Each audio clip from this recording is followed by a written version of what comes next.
Welcome to Reversing Hashimoto Show. I'm your show host, Dr. Anshul Gupta, the world expert in Hashimoto's disease. I help people reverse their thyroid conditions by making personalized functional medicine plans. You can work with me with any part of the country now by making virtual functional medicine appointments. To book an appointment, look at the show notes. In this show, I am going to get experts from all over the world who are going to share latest information that will help you to reclaim your life back from dreadful thyroid disease. So welcome here. And we have today our wonderful Dr. Jessica Drummond with us. Welcome over here. Hi, thank you so much for having me. Wonderful. It's a pleasure having you over here. So let me introduce Dr. Jessica. So Dr. Jessica Drummond is the CEO of the Integrative Women's Health Institute and author of Outsmart Endometriosis. She holds licenses in physical therapy and clinical nutrition and is a board certified health coach. She has 20 years of experience working with women with chronic pelvic pain. She facilitates educational programs for women's health professionals in more than 60 countries globally and leads virtual wellness programs for people with endometriosis. She lives and works with her husband and daughters between Houston, Texas, and Fairfield, Connecticut. Wonderful. Welcome over here again.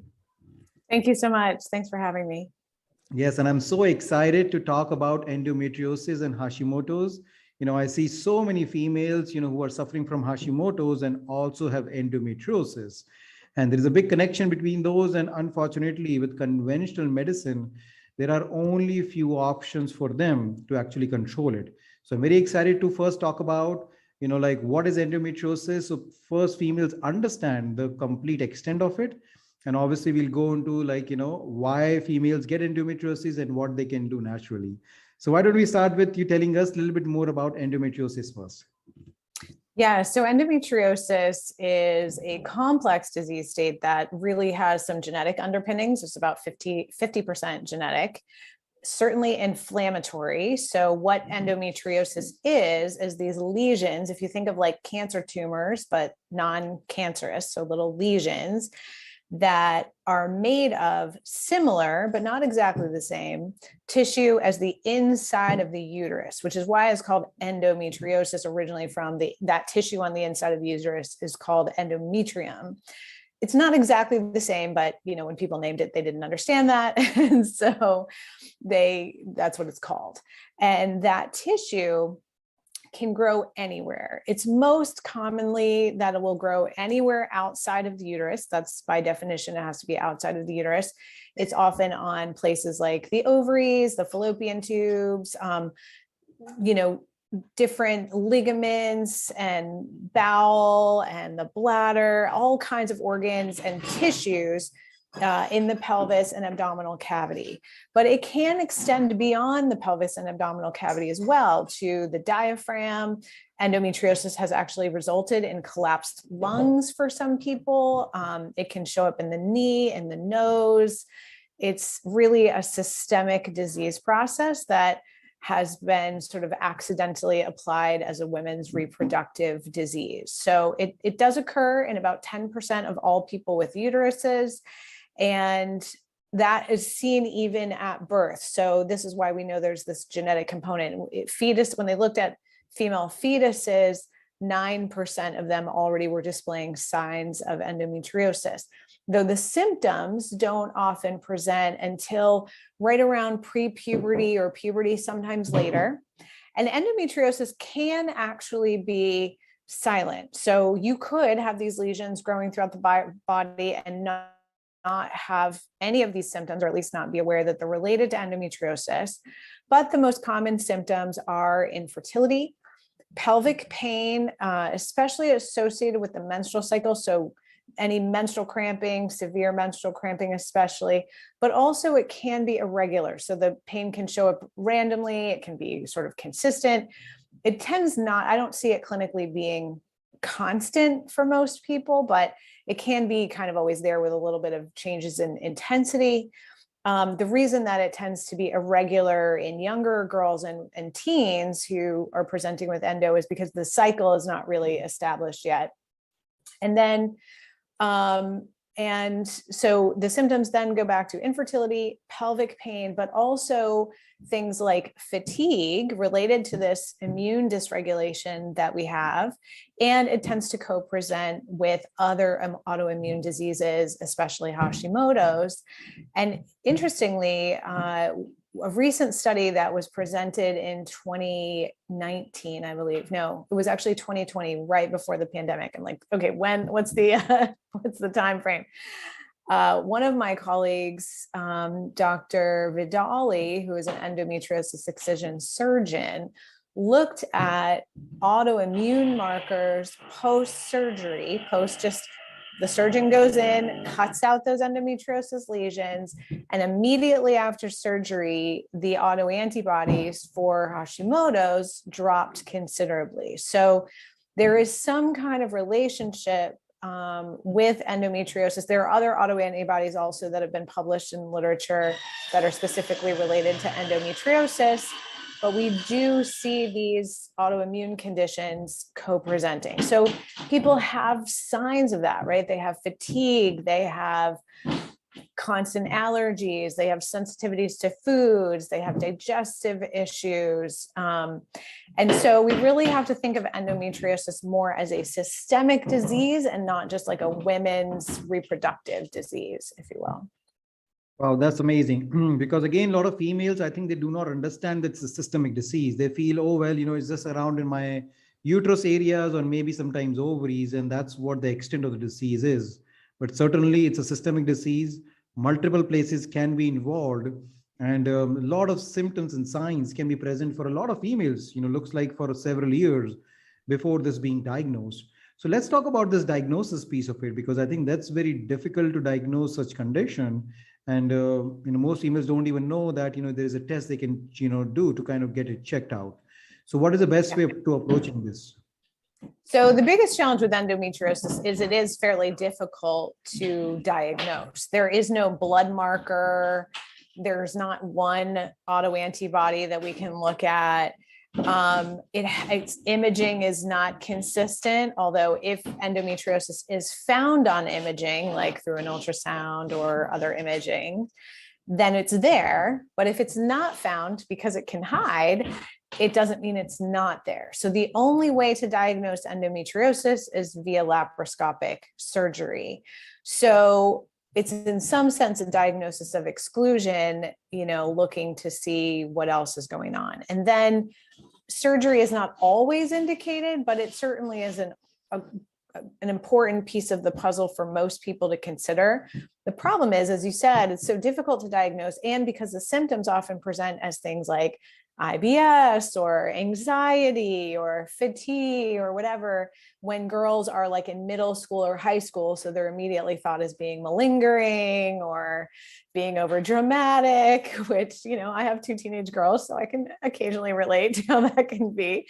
But women certainly, generally speaking, right, anything that's labeled a women's disease is often like, oh, she has a low pain tolerance, or this is normal, period pain is just part of life. And especially because it's genetic, and a lot of times in that woman's family history, there's a conversation like, oh, in our family, periods are really bad, just get used to it, welcome to it. But hasn't been an understanding that has an underlying cause and can be addressed. So the fact that it does have this genetic underpinning to some extent makes it even slower to diagnosis, because women in the family have kind of carried on that and normalized that. So it still takes about 12 years on average for women to be appropriately diagnosed. Oh, that's a long time, from starting of the disease and finding diagnosis. And I think that's the reason, I also feel that by the time it is diagnosed, it is spread so much, to different parts of the body, then the symptoms are really bad and the whole body is inflamed by the time. So I feel, it takes a longer time for people to get better. Is that what you also see, that, finally, after such a long time, it does spread a lot? Well, perhaps, because if we didn't see it before, we didn't really know if it spread, if it grew other places, if the lesions got bigger, if they grew fast. we don't often have that sort of before and after knowledge because we didn't know what was going on before. But I would say that, endometriomas can grow pretty quickly. They can be pretty disruptive, very painful, even after excision surgery, it is true that sometimes the endo can grow back or can grow in different areas. This is one of the biggest problems with utilizing hormonal birth control. So if someone just sees a conventional gynecologist who probably hasn't been trained very well in endometriosis, even the, endometriosis physicians, surgeons in conventional medicine recognize that this is not very well taught in medical school or even gynecologic specialty, which is crazy because this is so common. But the normal pace would be someone would go to their gynecologist. I have bad cramps or irregular periods, heavy, clotty, things like that. And the first solution is often using hormonal birth control to suppress the symptoms or some other kind of hormonal suppression. The problem with that is two main things. One is that just because the symptoms are sort of quieted, which does happen in about 30% of the cases, which, between 10 and 30% of the cases really, which is valuable because this is very disruptive to someone's life. So if the pain can be managed while the disease is being addressed from a more of a root cause approach, considering that endometriosis excision surgery, doing what we do with nutrition and lifestyle medicine and pelvic physical therapy to get the body prepared for and recovering from surgery, making a kind of empowered decision about whether or not surgery is the right next step, when to have it, all of that kind of thing. If we can control some of the symptoms with hormonal birth control for a relatively short period of time, or even for a long period of time, if that's the person's decision, great. But it doesn't slow down or stop the disease progression. So what can happen is that the person's symptoms are masked, but the disease is continuing to grow and proliferate and spread. And then they come off birth, let's say they're put on birth control at 14, and then they come off birth control in their 20s, hoping to get pregnant. And the situation may be much worse than if the disease process had been dealt with earlier. So I think that's really key number one. Key number two is that we used to think that endometriosis was an estrogen dominant kind of disease.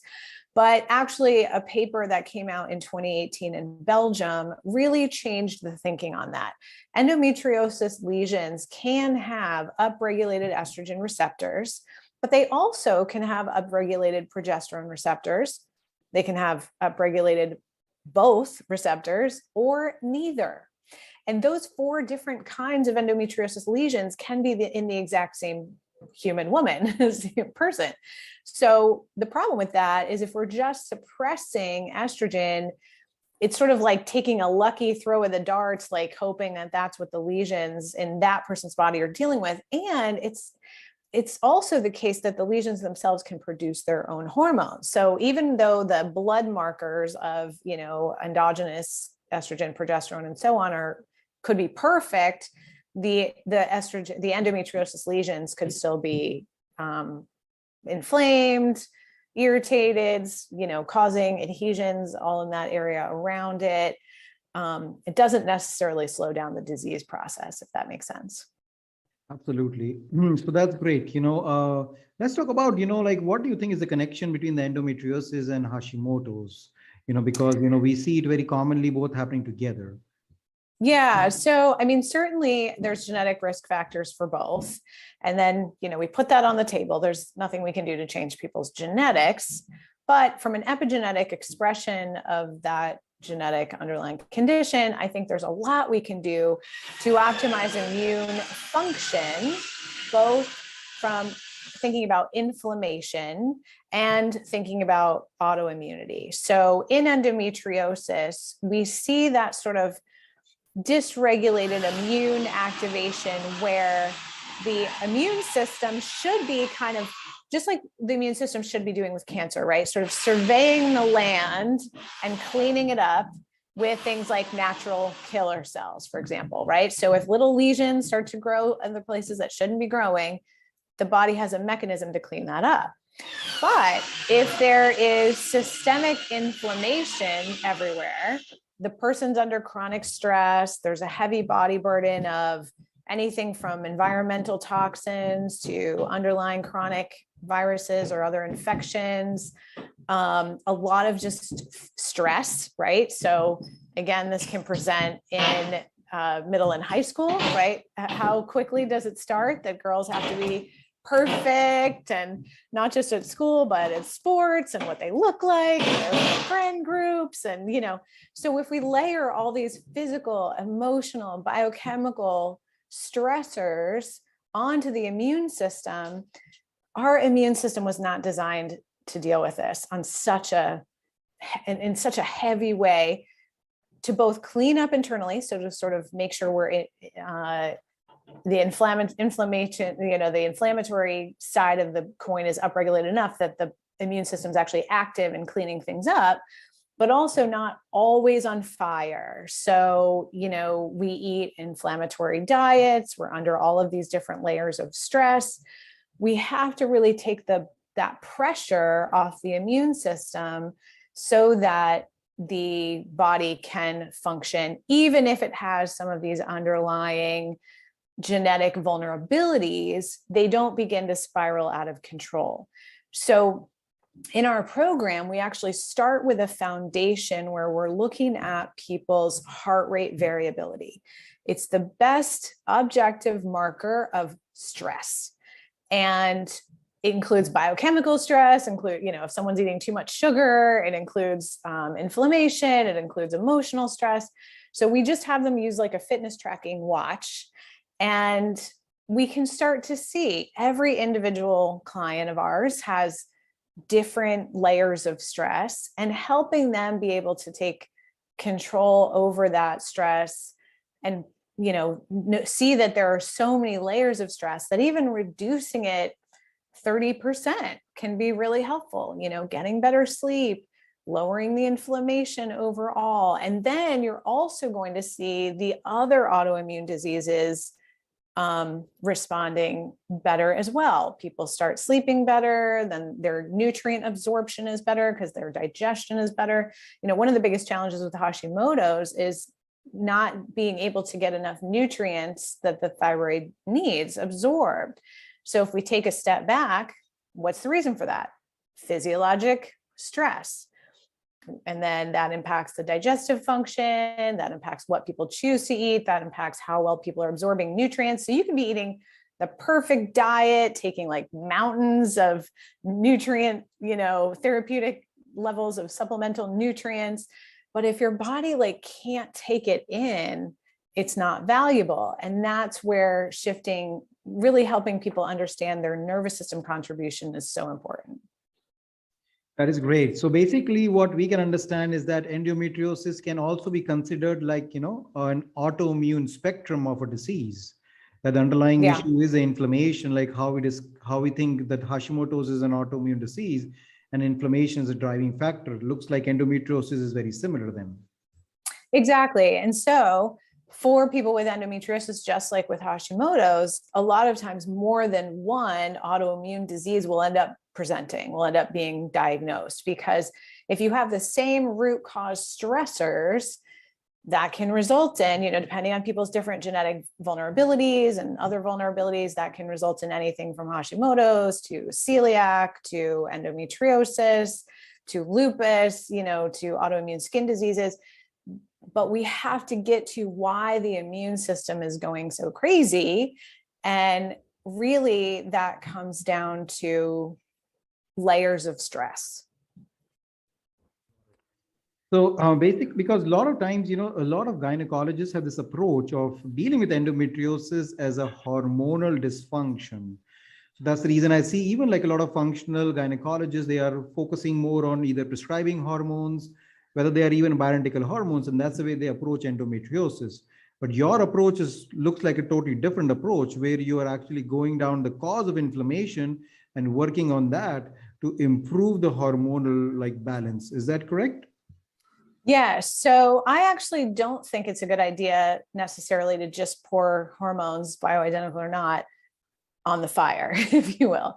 Now, sometimes it is valuable to use bioidentical hormones, especially for our clients with perimenopause who are also, I mean, with endometriosis, who also are either in perimenopause or menopause. And obviously, our younger people with endometriosis have a lot of questions about birth control, and it's sometimes appropriate to use birth control when you have endometriosis. That's also fine. But if you don't think about why the hormones are dysregulated, just adding hormones is, in a sense, another stressor. Because if you think of like a tower of blocks, and we kind of notice, okay, progesterone is low, let's just stack on progesterone, or testosterone is low, let's just stack on testosterone. The tower of blocks is still not stable because there's too much inflammation, digestive function is out of balance, and those kind of just end of the line, like getting the hormone levels optimized, the person is still going to feel bad. And it's kind of the same thing as just putting them on birth control. Their symptoms may be okay briefly, but the shaky tower of blocks is not better. So instead, what we do is think about, and the other thing is that I noticed, I used to do a lot of like Dutch testing and all this stuff with my clients. But by and large, people with endometriosis, because it's in the popular media more and more, young girls and women are starting to look for this more. So my clients were becoming, more and more women in their teens, 20s, and 30s. They're very otherwise healthy, premenopausal. If you kind of rebuild the foundation, you look at what are all the stressors and either lower the body burden or help improve management strategies for those stressors. They start eating a diet that's low in, anti-inflammatory, high in nutrients that support the body's functions to both build hormones, but also process inflammation and other, autoimmune factors, lower histamine, things like that. Digestive function is optimized. They can have good daily bowel movements. They don't have bloating and, what's known as endobelly, which usually is something like SIBO or SIFO. And we start to just get the system working better and the nervous system calmer. And, the immune system gets better. As I said, remember, it's gut, immune, brain. When those three things that you can't really separate function better, then the body has the raw materials to build the hormones it needs. And it's better at processing and metabolizing the hormones so we don't get things like a buildup of estrogen. Now, the person could still have these endometriosis lesions that are kind of creating their own hormonal issues.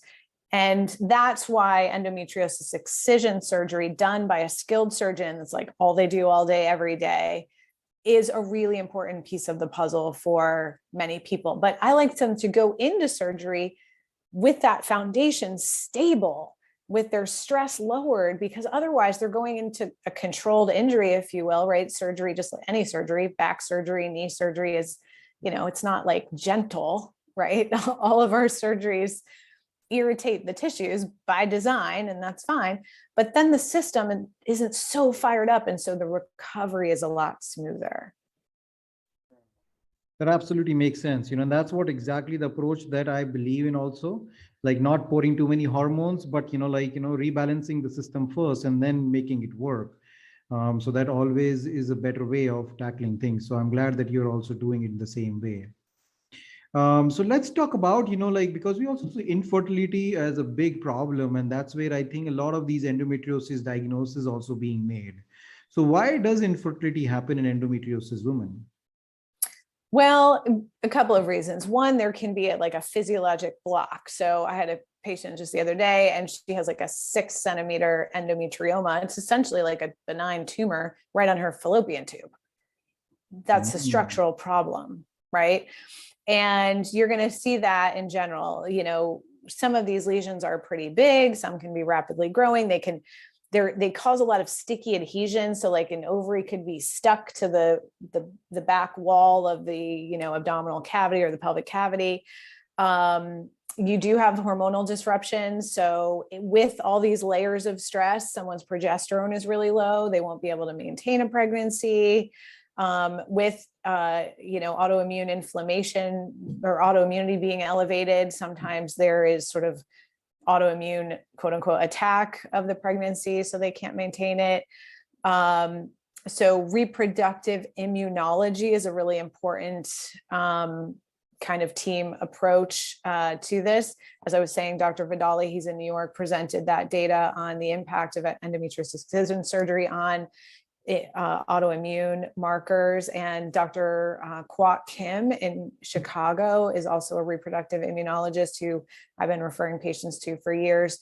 If the immune system is out of whack, then it's also difficult to maintain a pregnancy. So it's anything from structural to immune dysregulation to hormonal imbalance, which is why, again, we have to go all the way back to the nervous system and the digestive system, because if someone also can't eat or they're allergic to everything, they won't have the nutrients to sustain a pregnancy. So those physiologic stressors are really where we need to go look deeper with each client.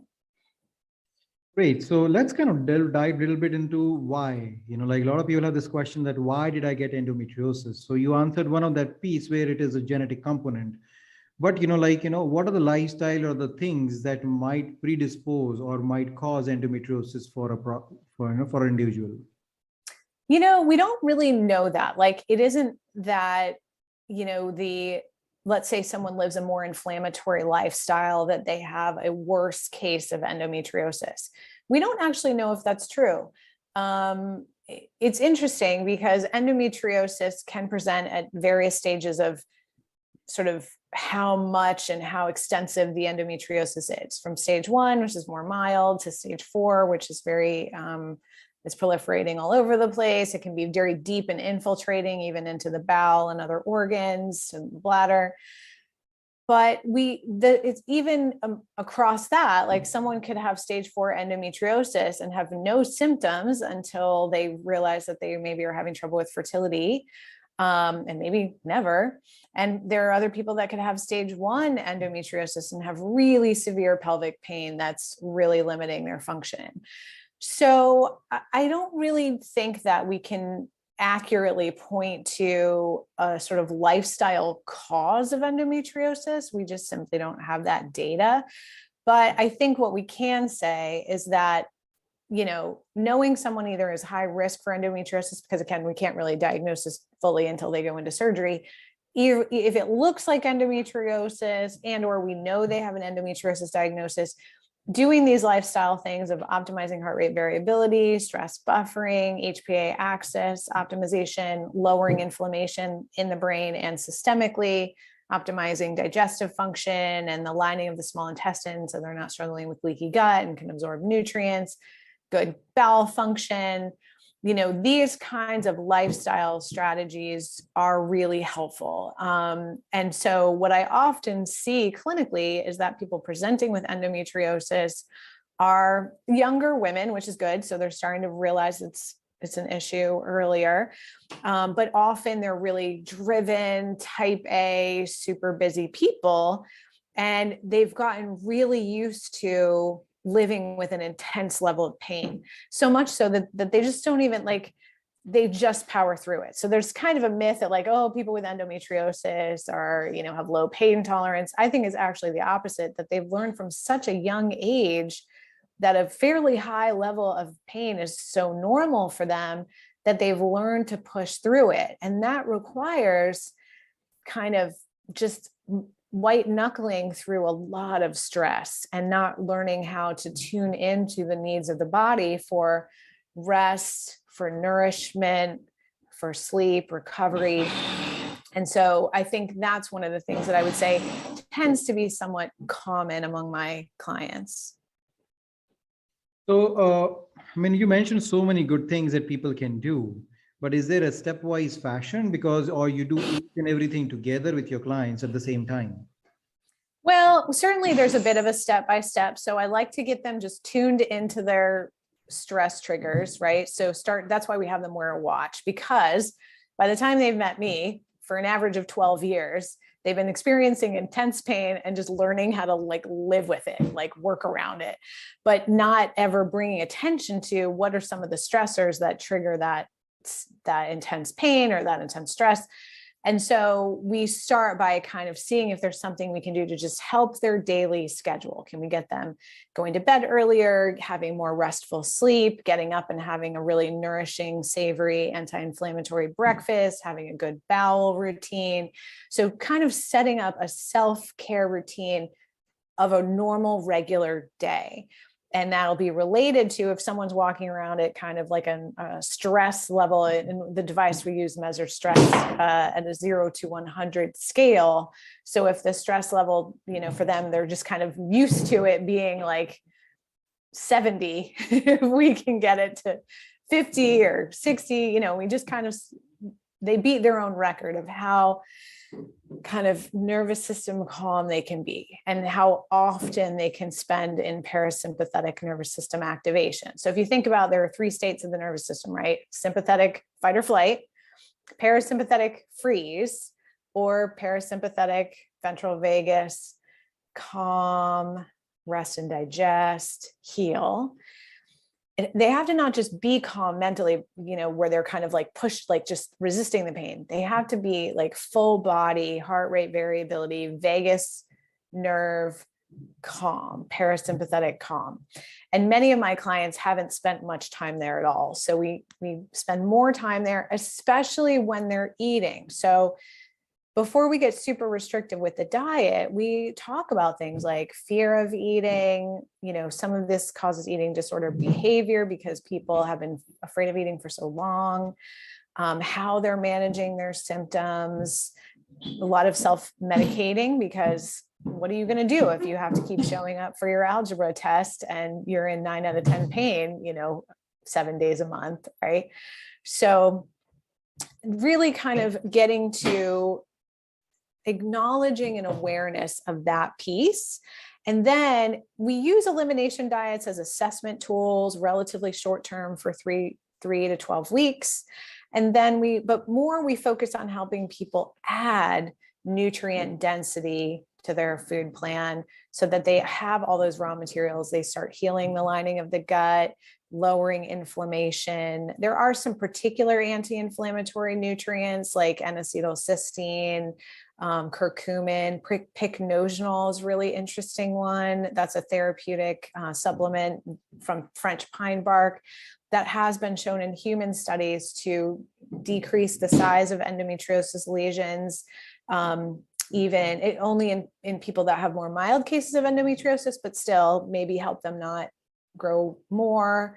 So there are some particularly targeted therapeutic nutrients we also use, but that is a little bit more personalized depending on what depletions are presenting. Awesome. That's great. I mean, do you also see like a correlation with certain toxins, with endometriosis in particular? Yeah, I think interestingly, more and more I'm seeing underlying propensity to or history of, if you will, Epstein-Barr reactivation. So chronic viruses could be at play, which I think is really interesting because that paper just came out connecting Epstein-Barr virus as the cause of multiple sclerosis, another autoimmune disease. So I think that's an area of study that we don't have enough research on, but clinically, I would say that addressing underlying chronic viruses could be potentially useful. That's great. Yes, Epstein-Barr is such a big issue. Obviously, we know about Hashimoto's. We have research studies for several decades now. But I think more and more research studies are connecting, Epstein-Barr with other autoimmune conditions. So that's great. I mean, again, do you have any specific recommendations for Epstein-Barr? Like, any particular herbs that you use for that? Or again, just working on general immunology is what you do? Yeah, I mean, obviously I take a very holistic approach to it. Sleep is essential with Epstein-Barr. How is that person sleeping? What time are they going to bed? But also things like licorice can be really valuable, especially because a lot of my clients also have dysautonomia. So they may have POTS or subclinical where they stand up and get a little dizzy, or it also tends to overlap with hypermobility syndromes. So, you know, sometimes that licorice support can be valuable because it increases blood pressure in some people. And for patients that have low blood pressure, which is more common in the dysautonomia situation, that can be helpful. Absolutely. That's great. Yeah. What about other toxins like mold toxins or lead or mercury? Have you seen any correlation with that? I haven't really been testing for that. But I think it's something that we are starting to look into more, especially heavy metal toxins, because of what we talked about earlier with hormone issues. So now that I've been doing this for 20 years, more than 20 years, I see more and more of my patients now entering perimenopause and menopause, where they would benefit from some hormone replacement therapy. We now know the importance of the estrogen window and really supporting hormones in that regard. But sometimes my clients really can't tolerate adding hormones. They have other symptoms. They'll have headaches, breast tenderness, things like that, mood changes all over the place. And so first, we have to really optimize the receptors. And it's very common for heavy metals to sort of gum up the works of female hormone receptors. So I do think that, detoxing heavy metals, if you will, is really helpful to the process. That's great. Yeah, I mean, especially in Hashimoto's, we do see like a big correlation with heavy metals. So I'm sure with other like autoimmune conditions, there has to be some correlation with it. Yeah. But it's very important to kind of work on the detox on a very slower basis, because a lot of people just kind of go on online and just buy a detox bundle, and then everything goes crazy after that. So well, and I think that's a really important point, because both metals, molds, viruses, you can't just start detoxing these things. The symptoms will get much worse if there's not a sort of support plan in place. We have to have support for the mitochondria. We have to have die-off support for the blood, for the bowels. We have to make sure all the windows and doors are open, if you will. The person is urinating well, they are hydrated, they're having good bowel movements. You can't just like start detoxing, giving people antimicrobials or kind of mold detox protocols. It's absolutely going to exacerbate things for sure. And how long have you seen people take to get better with this, endometriosis? About I would say 6 to 24 months is what I say to my clients. I think that's a realistic time frame depending on the complexity of the situation, and depending on if and when they had surgery and what kind of surgery, if it was done well by a skilled excisionist or if it was not a great surgery. So 6 to 24 months, I think, is realistic. That's great. I mean, at least there is hope, because a lot of females, who have been dealing with this for so many years, they basically have lost all hope that, it can even be better. Oh yeah. I mean, it 100% can be better. We see great stories of recovery every day. I think it's an issue of being patient, that there's not like one drug, that even if you have great excision surgery or great pelvic floor physical therapy, that each of those things are just addressing a small piece of the puzzle. There's trauma involved, there's nourishment issues involved, there are toxins involved, everything that we've talked about here, the immune system imbalances.